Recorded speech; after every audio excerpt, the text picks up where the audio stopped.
Bienvenidos y welcome to the Biz Bruja Podcast, where we're claiming our powerful intuition, our sacred medicina, embracing our magic and healing ancestral patterns, invoke powerful creations in our own well-being, our lives, familias, community, and our businesses. Remembering that our businesses are so important at this time. I'm the creatrix of this blogcast, the Biz Bruja herself, Vanessa Codorniu, a modern-day bruja, fourth-generation psychic medium, clinical hypnotist, energy healer, and soul biz mentor and coach. An Argentine-American who started reading adults at 16, became a professional intuitive at 22, and now guides creatives, intuitives, healers, and entrepreneurs to break through fears, connect to the practical power of their intuition so they can serve the world powerfully. Hola, bienvenidos. Everybody, it's been a minute, a hot minute, a cold minute, a varied weather minute. Pero aquí estoy, ya es hora. So I got a crazy virus a couple of weeks ago, and it played havoc with my throat and my voice box. So I'm drinking my tea here. But I was like, I cannot let the year end without coming back. The Biz Bruja Podcast has been around since October 2019. Or was it before? Yeah, it's October 2019. And I'm so excited and proud of it. And all the people who've written me and all the people who meet me in like book sessions, they're like, oh my God, eres la tía mía, eres como familiar. You're like an aunt, you're like a family member. And I'm like, you know what? I need to show up, even though it's crazy. And it's not crazy just for me. It's crazy for all of us. We are closing up the year. We are tying up the knot. We are fixing our taxes, some of us. We are buying the last minute regalitos. We are booking the last minute tickets to another place, to another state, to visit familia, to visit people, to visit friends. And some of us are getting ready to just hunker down and stay home. Whichever one you are, it's time for us to go a little deeper. So we're hectic, we're crazy, it's the end of the year. But I want you to know that, yes, I'm fixing my hair because I'm like stressed when I see little flying hairs around, and now I'm making it worse. So let me stay still. No toques, no toques. Anyway, I'm staying still now. I want to talk a little bit about the moon that's coming. So right now, ¿qué día es? Es el 19 de diciembre, so it's December 19th.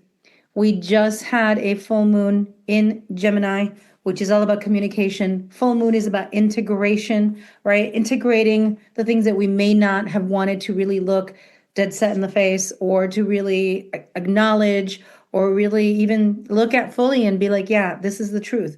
So full moon in Gemini, depending on, your rising, and depending on your sun, and depending on so many things, probably allowed you to have an aha moment, or you may have been like, oh yeah, I knew that. Or you may have been like, oh my God, I had an inkling, pero yo no sabía, right? A lot of bochinche, maybe you got the tea on something that's going on around you, within you, or between you and someone else. So that's the energy of that full moon. It wasn't really a full moon to do a lot of work, more of a full moon to stay grounded, to take everything maybe with a little bit of a grain of salt, and just be mindful with ourselves, because it wasn't like the type of moon to be like gritando por todos los lados del mundo, screaming through the corners of the world, hey, my business, my brand, my this, my that. It just really wasn't that energy. There were some squares, and there were some other things going on, like the retrogrades, that were like, yeah, it's communication, pero we've got all these retrogrades, especially Mercury, that ruled Gemini, right? Mercury is the planet of communication technology, ruling Gemini. And then it was in retrograde. And then we had a full moon with a square. So thankfully, the time has passed. Of course, we always feel the impact, because energy is energy, and every cause causes a reaction. There's cause and effect, and we're flowing in the great waves and the seas of El Universo, right? So now we're in the middle, and we're headed towards, in about 10 días, 11 días, almost 10 días, we're headed to the full moon in Capricorn. And I wanted to come in because now Mercury did go direct. So I'm like, oh, I can communicate clearly. And I jest and I joke. Listen, when it comes to Mercury retrogrades, when it comes to planetary retrogrades, yes, take them into account. If you can get away from not signing things, don't sign things. If you can get away from not initiating new things, but rather sharing things that are already in process and progress, fine. But then again, there are moments in life where we still have to put out a book or put out a program or put out a podcast during a retrograde. And we kind of spray this tobacco spray that I have here that I love, okay? And kind of move on, right? Or get some agua florida, cleanse ourselves. And we're like, okay, I'm going to bring in all the positivity and I'm going to move forward. Because astrology, especially evolutionary astrology, can be somewhat predictive, but at the same time, it's more like these are the trends, these are the possibilities, these are your options based on the possibilities that are affecting you in this particular way. And then there are choices. And then we're also evolving. We're not stuck in a particular way. Traditional astrology was always like, oh, you're a Taurus, you're stubborn, you're this, you're that. I don't call it stubborn, I call it persistent, right? As a Sun Taurus. But with evolutionary astrology, you also understand that you're here to be at peace. So many Taurians work really hard, right?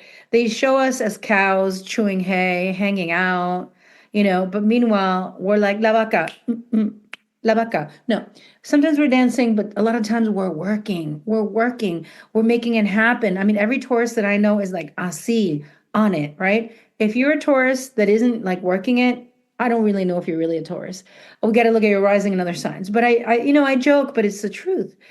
With evolutionary astrology, what we learn is that the sun sign is not a label that keeps you trapped, that keeps you stuck. It is a portal that invites you to really ground into and live into those energies. And so for any Taurians that are out there, los trabajadores, loyal, dedicated, right? The invitation is to be at peace, to know that we're a human being, not a human doing, and to invite more peace into ourselves so we can hold space for peace for others. Because being an earth sign and being a sign that is about the Mother Earth, it's like we're here to be abundant naturally. So I give that as an example, right? Because it could be Leo, where we consider Leo to be all about me, right? If it's not about me, I don't want to talk about it.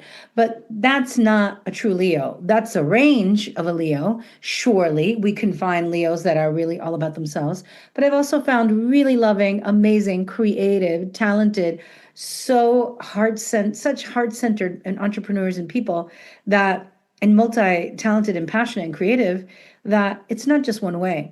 And so traditional astrology would tell me, Leos are all about themselves.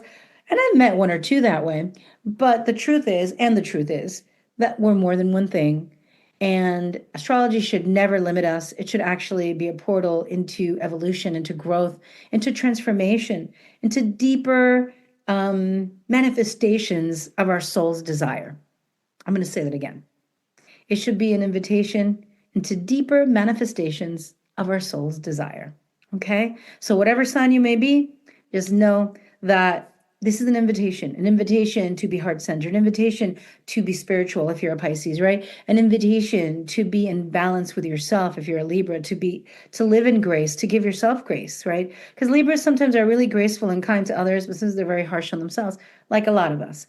And so remember that astrology should never be punishing, even though those memes are funny. It's funny to see a cow chewing on a piece of hay con todos los bombones and always sleepy. But honestly, I barely sleep. And most Tauruses that I know barely sleep because we're on it.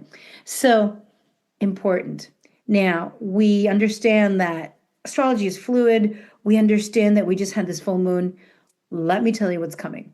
Okay. Well, actually, let me tell you where we've been. This year in 2024, so the North nodes are very important because they show us our destiny individually, and they show us our past lives and where we've been. They show us the aspect of ourselves that we were already born with when we came in, right? So I'll talk about myself. So I have North node in Pisces, South node in Virgo. That means I already came in with a critical mind. I came in with discernment. I came in with hardworking attitudes. I was to step into surrendering what I already knew, to take big risks, to trust spirit, faith over fear. So any North nodes in the house, let me know, okay? Because we're having a North node return next year. But if you have a North node in Pisces, it's that deep invitation to trust, have faith over fear. Now, if you were born with North Node in Virgo, and South Node, the opposite in Pisces. In your past life, right, your South Node, you already come in with spiritual gifts and you come in with the spiritual, like ethereal connection to all that is and maybe boundaryless and all that. You're supposed to dot your I's and cross your T's and get more and more research based and more analytical in this life. You're going the opposite direction. And so these North Nodes are portals, again, of initiation into our own becoming.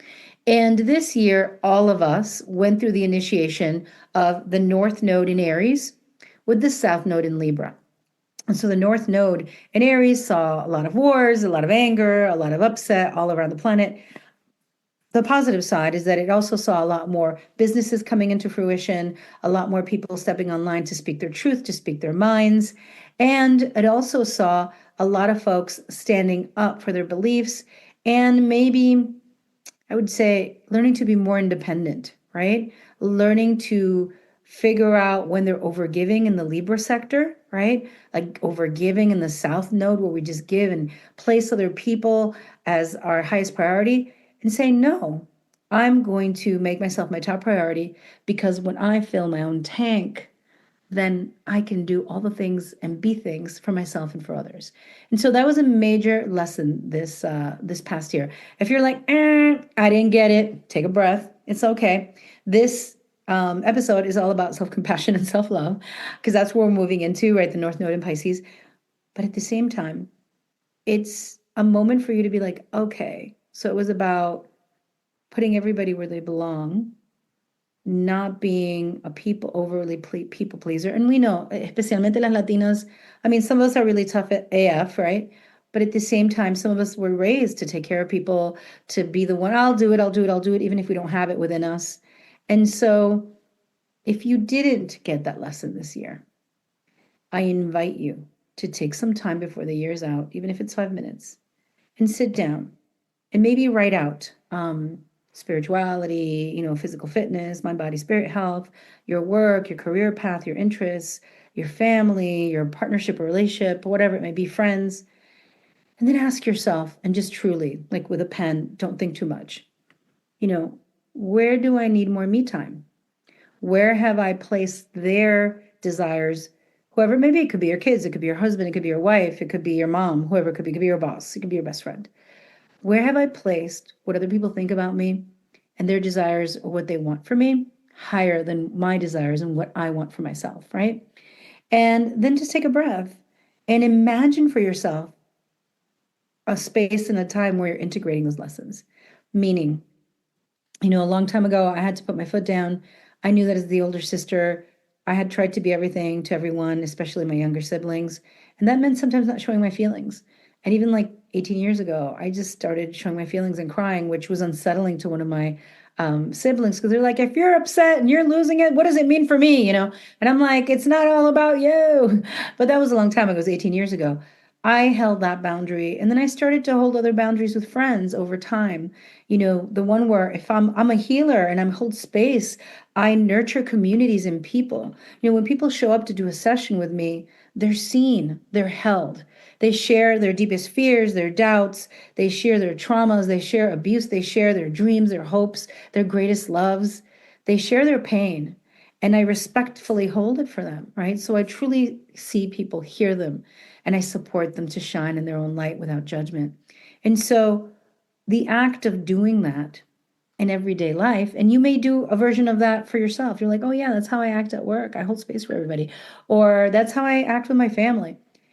If you are a caregiver and if you're holding space for people, at some point in time, we might drain ourselves because it might be just too much. So make that list for yourself, see where you need to add some boundaries for yourself, and then start to say no and work with the no. So that's a really important part of this conversation because the year's about to end and you got to get the lesson, okay? Catch up, students, catch up. So also, what's happening next? The new moon is in Capricorn, December 30th. So, la luna nueva en Capricornio ocurriendo el 30 de diciembre. Now, that's about 11 days away. So you got some time. You got time to review this year. You've got time to sit with yourself and promise yourself and commit to yourself. Where are you committing yourself to draw boundaries? I was working out like diligently with weights and stuff, and all these other things that I was doing for myself. And then I had a slight injury, some things happened. And the gym I was working at, like, really kind of treated me poorly. So I never went back. And that's been like a year and a half. So my commitment to myself is I ain't letting no gym stand in the way of me lifting some weights and taking care of myself. So that's something new. And it was more like the hurt of how I was mistreated after being there for 2 years. And, talking to people and not really getting anywhere with the management because it was new management. So that's not going to stand in my way. So what does your list look like? Where are other people's feelings, or even your own feelings, where you feel delicate or vulnerable? Where are you not going to accept that from yourself? Because you're like, okay, let me heal. Now it's time to move forward. Where am I willing to move forward to set myself up as a top priority, to honor my boundaries and keep it moving? Okay. So this is the homework we still need to do before December 30th, antes del 30 de diciembre, because December 30 is right around the corner.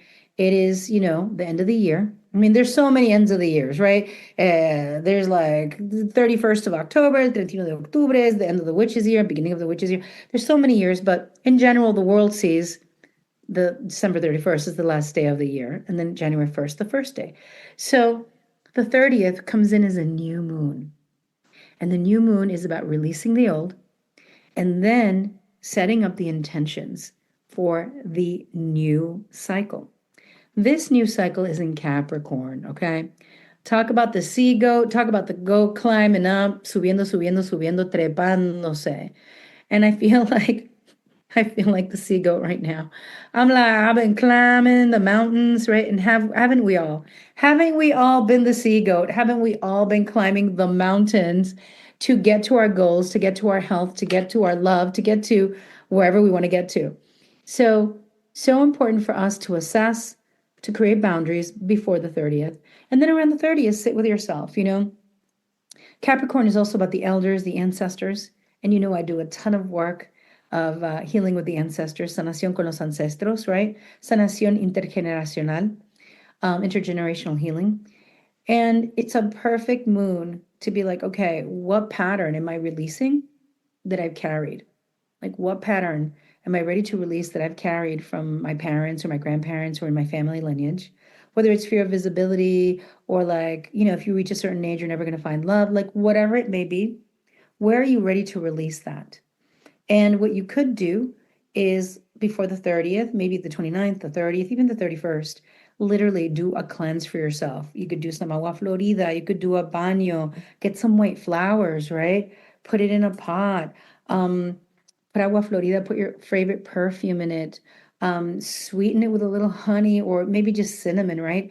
And then go take a bath, pour it over your head, and allow yourself to let it sit on you. So you're not going to like shower it out. So yeah, you could be goopy. So you might want to wait till maybe 31st first, right? After you've partied to be goopy, but you may not, because I found that the honey gets absorbed into the water. You put very little, but you want to sweeten your life. Hay que hacer un baño dulce para endulzarse la vida. You want to sweeten your life.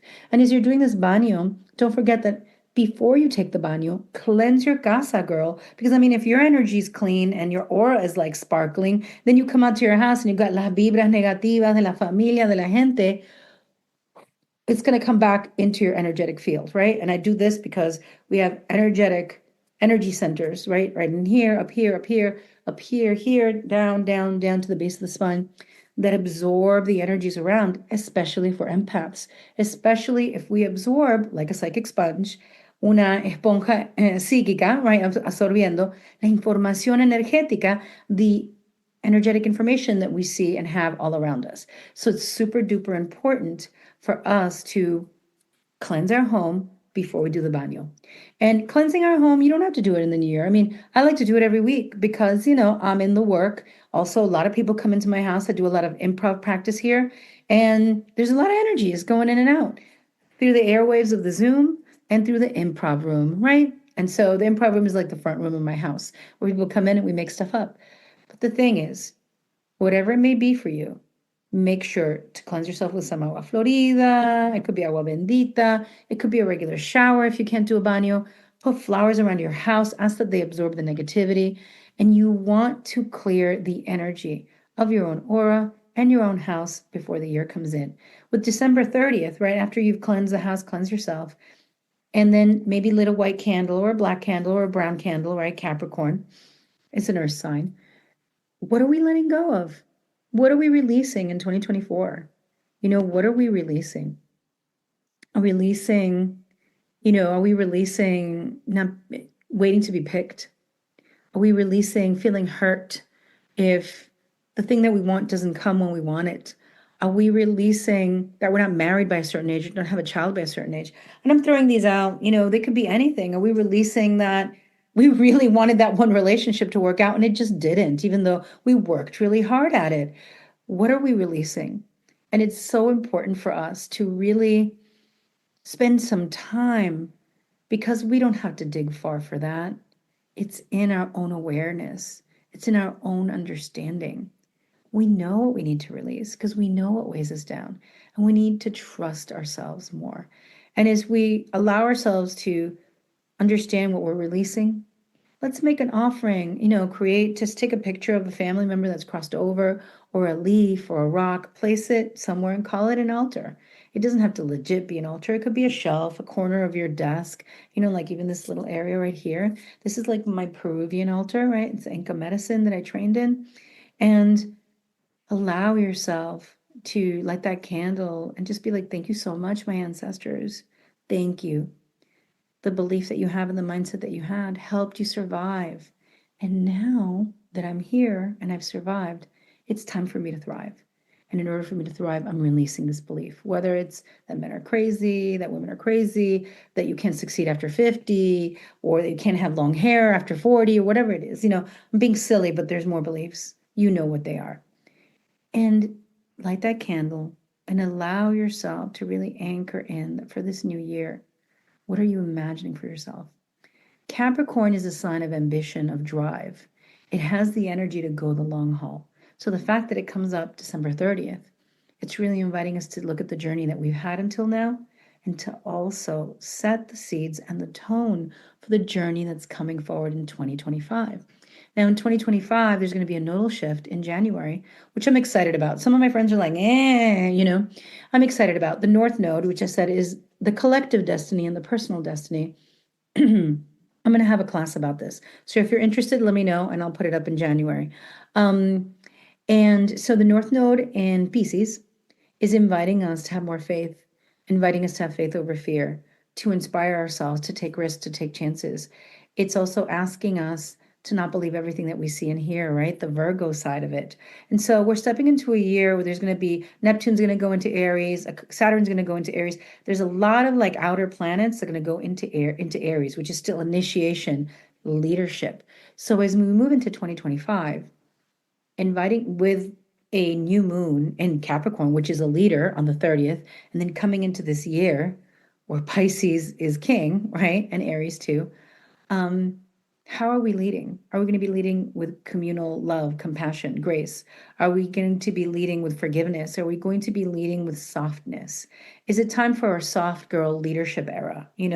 Is it time for us to soften in ways that we didn't know, but yet remain strong and bold and courageous? And so these are some of the thoughts. And something else that came to heart that I was like, I want to talk about this, is that with ending the year on a full moon in Cap, on a new moon in Cap, it really brings up this whole idea to me of what success is. Especialmente, right? So many of us are immigrants. We came here, we busted our booty, our parents busted their booty, our grandparents busted their booty. There's a lot of booty busting. Trabajando, rompiéndonos la espalda, all this stuff. La espalda, trabajando, todo. We don't want that. We don't want to release that. When we light that candle and do the cleanse, we're like, I release the patterns of killing myself to make it in the United States or around the world. We don't want that energy. Pero a la misma vez, we have to honor that as immigrants, or if we've been made to feel as immigrants, right? Because a lot of Mexican Americans like, yeah, I've been here, you know what I'm saying? And I have like a little bit of Mexican ancestors, so I've been here too a little bit, but then all my peoples came from other places. Some of the people listening have been here. You're just made to feel like you are an immigrant. My booty flew over here as a baby. And so having that feeling like maybe not quite fitting in, or that feeling that you have to overwork or overdo it or overgive, or just be more perfect than others. I get this a lot from Latino immigrants and first gens. Let's release that. That beautiful new moon in Capricorn on December 30 is like, listen, you arrived. You don't need to be proving shit. Let us move forward. And I invite you as we close the year and we step into the new year to take a moment and, maybe do a vision board, cut out some images or do it digitally. What is your definition of success? Right? What is your definition of success? Listen, I've known many people. Like, I always wanted to write books, and I had a book offer. Had a book offer at the end of 2022. They just came to me, right? And I turned it down because I've been working for so long in this business and in this work and in this service that I felt that it wasn't the right opportunity for me at that time. Also, I was overwhelmed. There was so much going on. I'd gone to Peru, all the things. So it was like a moment of too much. And I'm like, let me take a minute. But there was a part of me in the past that used to think, oh my God, if you have a book here, if you have a book there. I've talked to so many book owners, book writers. They don't support themselves from their book. And so as I adjusted my awareness in the last 10 years, I understood going to publishing conferences and talking to writers who publish their books, that the book is a really powerful tool and a powerful testament to our experience, to our dreams, to our manifested self, right? And our energy and our power. But at the same time, not everybody makes a living from a book. And so if I didn't change that in the last 10 years, I would be like, oh my God, get the book and then I'll be that, but it's not that. And so a lot of times we think, well, if we get this award or we get this promotion or we get the thing, we've arrived. How about if we've just arrived now? Like, we don't arrive, we've been arriving. Like, we are here. Our arrival is that we came into the world and cried, wah, and came in, right? And we're like, oh my God, I'm back en la tierra. Que locura. What if we've already arrived? What if this is it? And what if instead of this thing where we feel like we're not enough or we have to work real hard or we haven't arrived yet, that we've already arrived? And that there's many, many different levels of arriving, right? Like, you arrive at this level. I've now going to be next year, 13 years I've been full-time online, but it's 14 years full-time because I did 1 year renting a space and working out of there. And then I've been doing what I did like 25 years, you know what I mean? It's been a long time. And so I've arrived a long time ago. I arrived so many years ago in this particular arena of healing and reading people and being who I am. And so I invite you to understand that you've arrived. Of course, we're always evolving, we're always learning, and to redefine what success means to you. Some people are like, I'm not successful unless I make $1 billion. What if you don't make $1 billion? How about successful means we wake up and we can get out of bed this morning and go meet the people that we love and do work that is good for us, right? That fills our heart, that we look at the trees and look at our pets, our dogs, our cats, los gatitos, right? And we're like, oh my God, there's so much love in the world. So I'm not going to tell you what your definition is or what it should be or judge it in any way, but allow yourself to define success with more grace, with more self-love, with more self-understanding, with more aprecio, right? Appreciate the journey that your family's taken, that you've taken. And then, of course, we always want to do more. Look, I want to do a one-woman show next year and tie it into a book, right? I want to perform in so many different ways and do more workshops for Improv para el Alma and keep growing this business as well and grow the other business and do all the things. At the same time, I've already arrived. I'm a human being that is on a journey filled with love, in deep service to humanity, and continuously in a state of perpetual surrender to my most powerful becoming, right? And I want to do it with some humor. I want to do it with some love. And so I invite you to really step into that place of appreciation for yourself and your journey, to love yourself no matter if you've been able to check off all your goals or not, and to understand that this is a process and we're already in a process of evolving and healing. So con eso les mando mucho, mucho amor. Thank you so much for being here. Some of you are new, some of you have been here for years. If you enjoy this, please share it, because the more you share, the more people listen, the more people write me and say, hey, I love it, thank you, the more I get the oomph to continue, right? So thank you so much. Mandándoles mucho amor. Mucho, mucho amor, right? And may you rest in peace. And just don't forget to do that work for yourself, that taking in the inventory for 2024, forgiveness, love, compassion, cleansing the house, cleansing yourself, and then redefining, like write it out, draw it out, redefine what success means to you. And I want to add one more thing. Success also is freedom to me. Meaning, I may not have like the freedom to, I don't know, buy 3 houses or take everybody on a trip around the world, which I'd love to do, and all the people I love. But I have the freedom that my great grandmother, my grandmother, my mom didn't have, that I speak what I want, right? Here on YouTube, wherever I want, on my podcasts and my classes, that I'm free to be a practicing brujita and there's no pitchforks outside trying to stab me. And that for the most part, I feel such a sense of love from my community, acceptance, support, and a reciprocity. As I give, I also receive. And so take that in, take your time, and know that you've already arrived and you are so magnificent, so beautiful, so deserving of love, of kindness, and that we don't have to prove anything to be worthy. Sending you so much love. Gracias. Gracias.